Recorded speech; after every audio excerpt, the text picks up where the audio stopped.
England, a land of ancient history and chilling legends. Among its quaint villages lies a house shrouded in darkness. This is 30 East Drive in Pontefract. Many believe it to be the most haunted house in all of England. This unassuming home stands as a chilling reminder of the unseen forces that surround us. Within its walls, a terrifying entity resides. They call him the Black Monk of Pontefract. His presence is undeniable. He moves unseen, his rage palpable. The Black Monk is not a mere ghost, but a force of malevolence, forever bound to this house of horrors.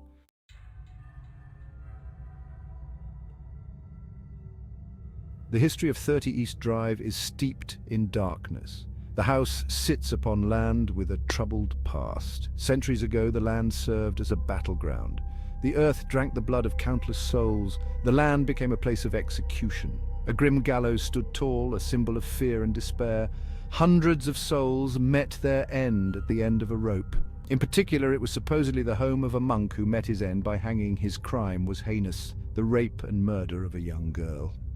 About the same age as Diana Pritchard in the 16th century. Some believe that the evil spirit of this monk has found refuge within the walls of House 30 on East Drive.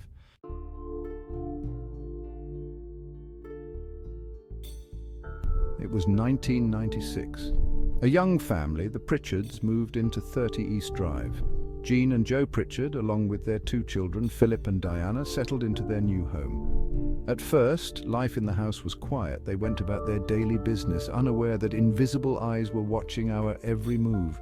The Black Monk was patient. He was biding his time, and when the time was right, he would make his presence known.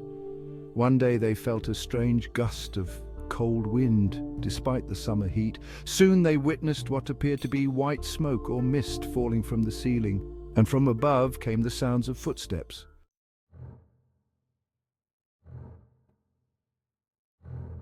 The first sign was subtle, a whisper in the silence, a cold breeze on a summer day. The Pritchards dismissed it as their imagination. Philip Pritchard. Days turned into weeks. The subtle disturbances became more frequent. Footsteps echoed in the dead of night. Doors creaked open and shut on their own. Objects moved inexplicably. One evening, a heavy picture frame crashed to the floor. The glass shattered, sending shards flying across the room. Fear tightened its grip on the Pritchards.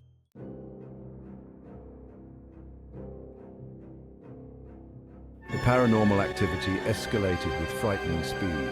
The Black Monk was no longer content with subtle hints of his presence. He wanted everyone to know about him. He's here. Unexplained puddles of water appeared on the floor. Furniture moved violently, as if controlled by an unseen hand. Lights flickered and died. It was like living in a nightmare. Every moment was filled with fear and uncertainty. Diana, the youngest, claimed to see a shadowy figure lurking in the corners of her room.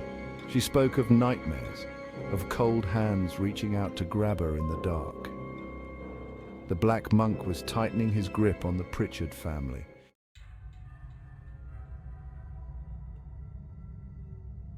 Life for the Pritchards descended into a terrifying nightmare. The Black Monk's presence became a constant torment. No corner of the house offered sanctuary. The temperature in the house could suddenly plummet. The icy drafts would suddenly chill to the bone, even in the height of summer. From time to time, objects flew around the rooms with terrifying force.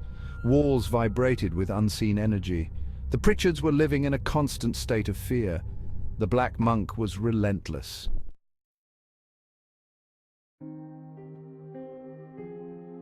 Diana, the youngest of the Pritchards, became the primary target of the Black Monk's wrath. The entity seemed drawn to her innocence, her vulnerability. She would wake up screaming in the night, her tiny body covered in unexplained bruises and scratches. Her parents watched in horror as their little girl was terrorized by an unseen force. The Black Monk reveled in their helplessness. The once cheerful Diana began to fade away. She was a prisoner in her own home, tormented by a malevolent entity.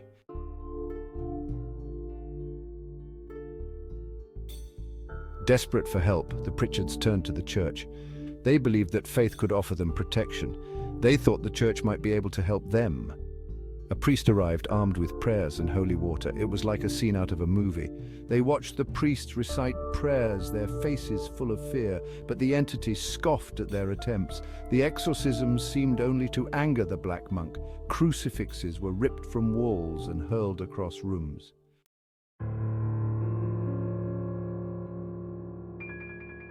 Word of the haunting at 30 East Drive spread like wildfire.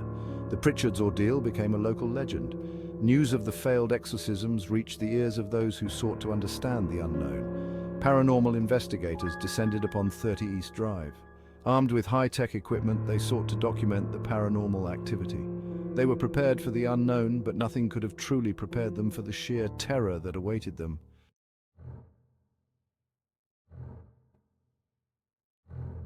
The investigators, their senses on high alert, ventured deeper into the heart of 30 East Drive. They explored each room, each shadowy corner, seeking any sign, any trace of the black monk's presence. They conducted EVP sessions, their voices echoing in the darkness as they attempted to communicate with the entity. The responses when they came were chilling, disembodied whispers, growls of rage, and the unmistakable sound of heavy footsteps pacing the halls, unseen but ever present. As the night wore on, the activity intensified.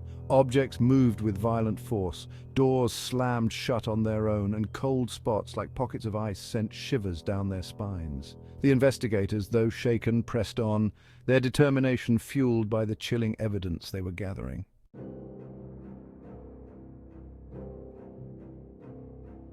The paranormal investigators, despite their years of experience, found themselves both fascinated and terrified by the sheer intensity of the haunting at 30 East Drive.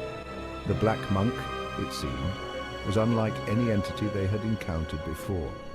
His power was undeniable, his malevolence palpable. Some investigators claimed to have seen the Black Monk's shadowy figure, gliding through the halls, his presence heralded by a sudden drop in temperature and a feeling of overwhelming dread.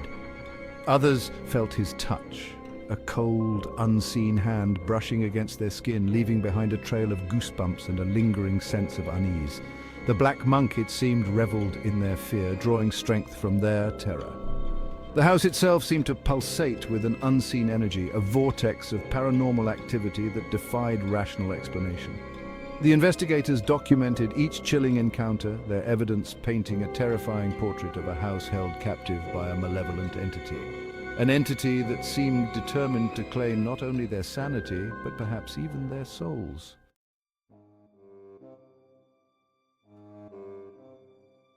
The Black Monk of Pontefract. A chilling tale, a haunting mystery, but what is the truth behind the legend?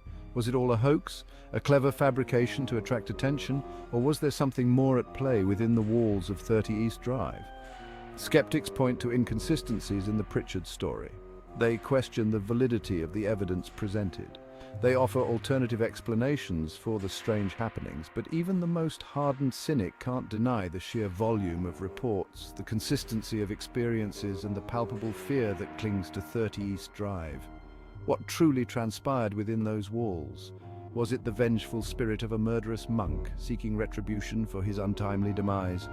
Or was it something else entirely, a force, unseen and unknown, feeding off the fear and energy of those who dared to enter its domain?